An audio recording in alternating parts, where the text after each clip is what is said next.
There are stories that sleep in the frozen silence of time, buried beneath the snow, shadow, and death. Events so disturbing, so cryptic, that not even the passing decades have managed to lift the icy fog that surrounds them. Tonight, you and I are going to dive into one of the most terrifying, unsolved mysteries of the 20th century. A case that continues to defy logic, reason, and science. A story that begins with 9 young hikers and ends in mutilation, madness, and whispers of the impossible. This is the true story of the Dyatlov Pass Incident. And I warn you, the deeper we go, the colder it gets.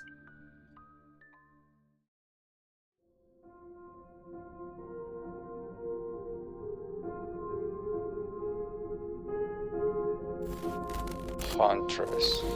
The truth hides in the dark. It was early 1959. 9 experienced Soviet hikers from Ural Polytechnic Institute, 8 men and 1 woman, set out on a challenging expedition across Ural Mountains in the heart of Soviet Russia. They were young, adventurous, and passionate about the wilderness. Their goal? To reach Mount Oratin, a name that in the language of the indigenous people means don't go there. Most dismissed it as a coincidence, but you won't.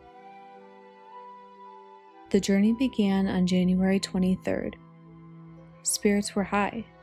The group took photographs, wrote in their journals, laughed together. It was just another hike. A few blizzards wouldn't stop them. They were all certified hikers, some even ex-military. But one member, Yuri Yudin, was forced to turn back early due to illness. He said goodbye to his friends, not knowing it would be the last time he ever saw them alive.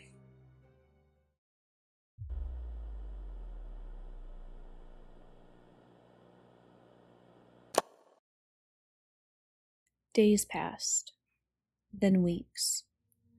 When no one heard from the group by the expected return date, search teams were sent out into the unforgiving mountains. On February 26th, rescuers made a chilling discovery in a place that would soon become known as Dyatlov Pass. They found the group's tent, ripped open from the inside. Inside, abandoned belongings, shoes, clothes, even food left uneaten. It was as if they had fled in terror into the snow-covered forest, barefoot and half naked, in temperatures as low as -30 degrees Celsius. No one runs into certain death unless something unimaginable is chasing them.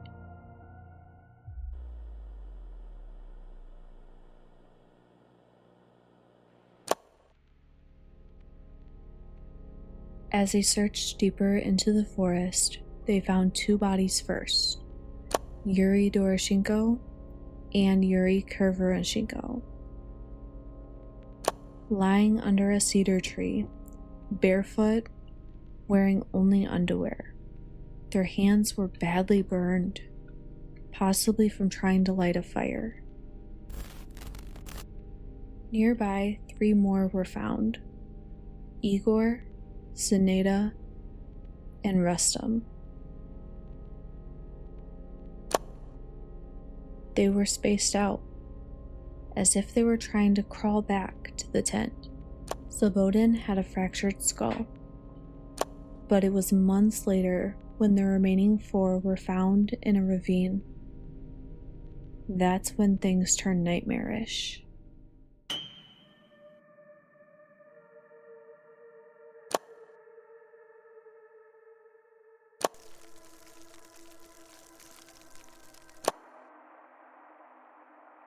Yumila had her tongue, eyes, and part of her lips missing.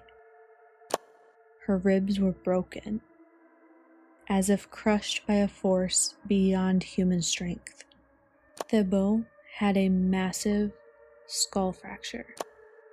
Zolotarov and Kolevatov had severe chest injuries. Trauma so intense, it was compared to a car crash, yet with no external bruising. What could cause this level of devastation without leaving a mark? The medical examiner's conclusion chilled even the most skeptical minds. The force required to cause such injuries would have to be extreme and could not have been inflicted by another human.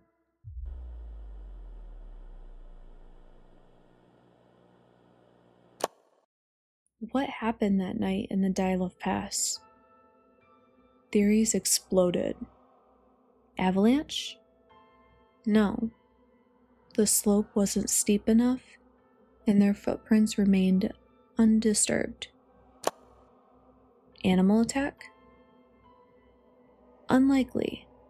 No claw marks, no signs of a struggle. Military testing? Possibly. Some speculate about secret parachutes, mines, or radiation. Yes, radiation. Some traces were found on the hiker's clothes. Paranormal? Some believe in a Yeti-like creature. Others whisper of UFOs, especially since the locals reported orange lights in the sky that night. But here's where the mystery deepens. The hiker's skin had turned an orange hue.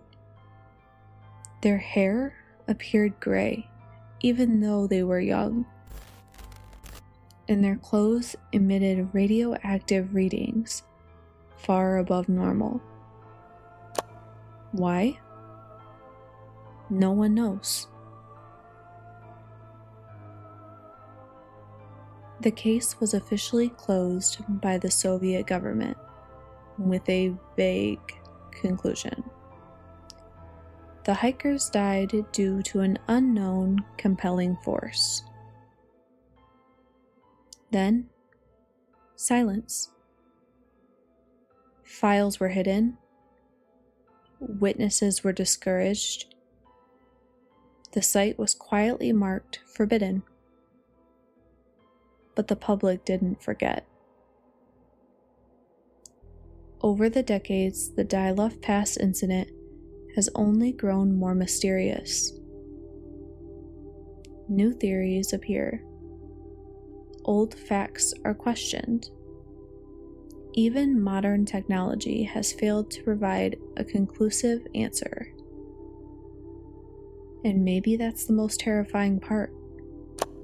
That 9 young, strong, intelligent people could die in the most brutal and bizarre way, and we may never know why. So I ask you, what do you think happened that night? Was it a force of nature? A government cover-up? Or something that doesn't belong in our world?